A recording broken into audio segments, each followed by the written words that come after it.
In this video, we're going to focus on solving the equation sine t equals cosine t.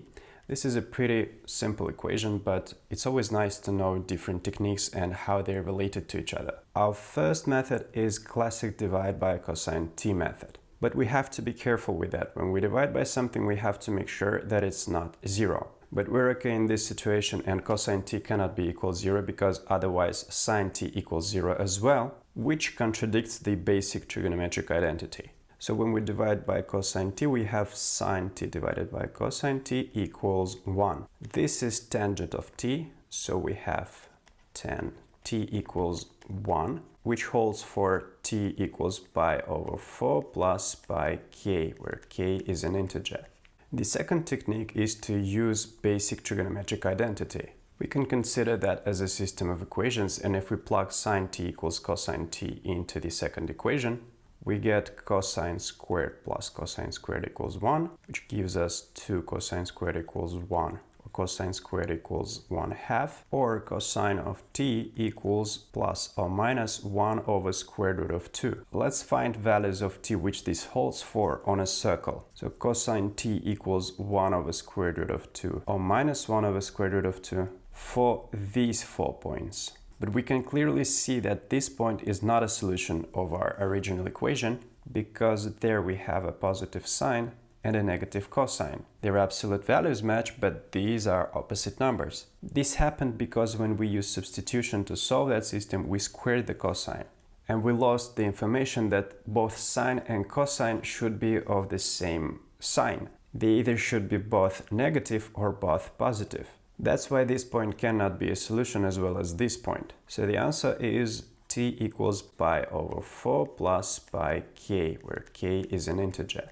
Or these 2 points. Another way to use that method is to square both sides of the equation and to get sine squared equals cosine squared, and then we should say that sine squared equals 1 minus cosine squared, which again gives us 2 cosine squared equals 1, or cosine squared equals 1/2. And again, we lose the relationship between the signs of these two functions when we square them, so we will have some unwanted extra solutions. Now, the third method of solving that equation is to use cofunction identity.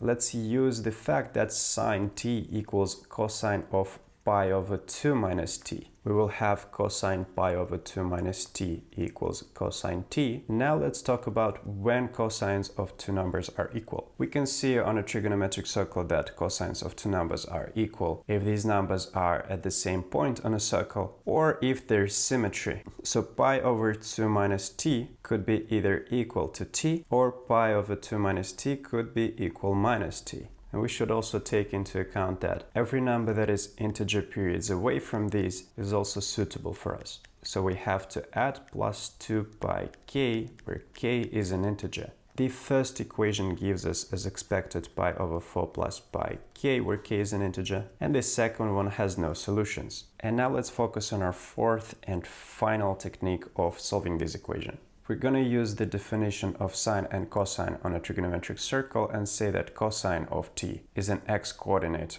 of a point on a circle, and sine of t is y-coordinate of that point. This means that our equation will turn into y equals x, which is an equation of a line. And if we draw this line, and keep in mind that originally we were solving a trigonometric equation, we can see that the solution of this equation are these 2 points where the line crosses the trigonometric circle. And if we focus on a right-angled triangle and find its legs, we can state that the coordinates of these points are as follows. And again, we can see that the x-coordinate, or the cosine of t, should be equal plus or minus square root of 2 over 2, which again holds for t equals pi over 4 plus pi k, where k is an integer. And that's the end of this video. I hope you enjoyed it. I hope you learned something new. See you in the next one.